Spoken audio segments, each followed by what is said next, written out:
శ్రీ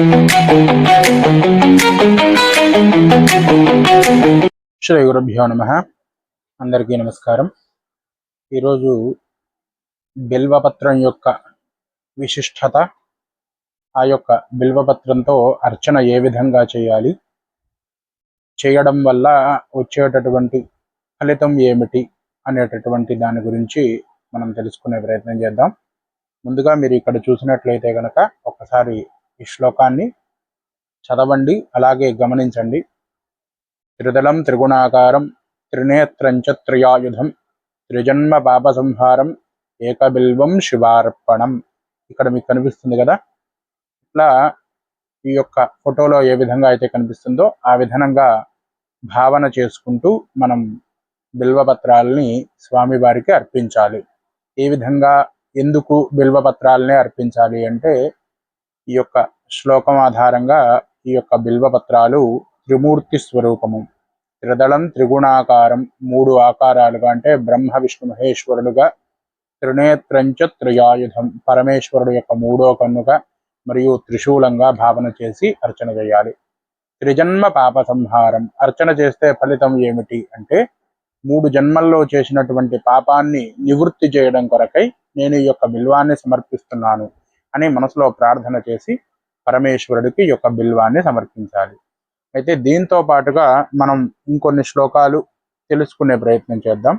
ఏమిటి అంటే, కోటి జన్మ కృతం పాపం అర్చనేన వినశ్యతి, సప్తజన్మ కృతం పాపం శ్రవణేన వినశ్యతి, జన్మాంతర కృతం పాపం పఠనేన వినశ్యతి, దివారాత్ర కృతం పాపం దర్శనేన వినశ్యతి, క్షణే క్షణే కృతం పాపం స్మరణేన వినశ్యతి.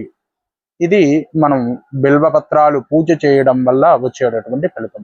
ఏమిటి అది అంటే, కోటి జన్మల్లో చేసినటువంటి పాపం ఏదైతే ఉంటుందో కేవలం అర్చన మాత్రం చేత ఆ యొక్క పాపం అంతా కూడా నివృత్తి చెందుతుంది. 7 జన్మల్లో చేసినటువంటి పాపం ఏదైతే ఉంటుందో అది కేవలం వినడం మాత్రం చేత నశిస్తుంది.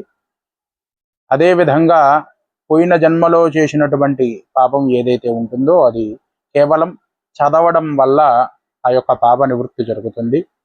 అదేవిధంగా ముందు రోజు చేసినటువంటి పాపం, రాత్రి వరకు చేసినటువంటి పాపం ఏదైతే ఉంటుందో కేవలం దర్శన మాత్రం చేత నివృత్తి చెందుతుంది.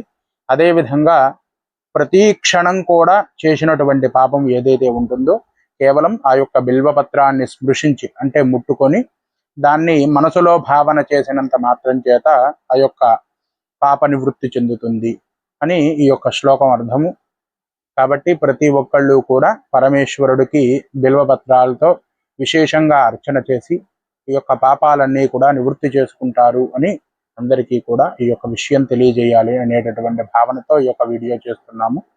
దీన్నే విశేషంగా మనం బిల్వార్చన అని, లక్ష బిల్వార్చన అని, అష్టోత్తర బిల్వార్చన అని, సహస్ర బిల్వార్చన అని ఎన్నో రకాలుగా మనం జరుపుకుంటూ ఉంటాము. దానికి కారణం కూడా అదే. ఎందుకనంటే ఒక మనిషి ఒక బిల్వాన్ని సమర్పించినంత మాత్రం చేత ఈ యొక్క పాపాలన్నీ కూడా నివృత్తి చెందుతాయి. మనకి ఇన్ని వేల లక్షల బిల్వాలు కావాలి అంటే చాలా మంది దీంట్లో పాల్గొనాలి. కాబట్టి ఈ యొక్క లక్ష బిల్వార్చన, సహస్ర బిల్వార్చన ఇవన్నీ కూడా చేయడం చాలా విశేషమైనటువంటి ఫలితాన్ని ఇస్తుంది. ఈ యొక్క వీడియో మీకు నచ్చింది అనుకుంటున్నాను. నచ్చితే ప్రతి ఒక్కళ్ళు లైక్ చేసి షేర్ చేసి త్రిమూర్త్యాయ నమః అని కామెంట్ ద్వారా పరమేశ్వరుడు యొక్క అనుగ్రహానికి పాత్రలవుతారని తెలియజేస్తూ స్వస్తి.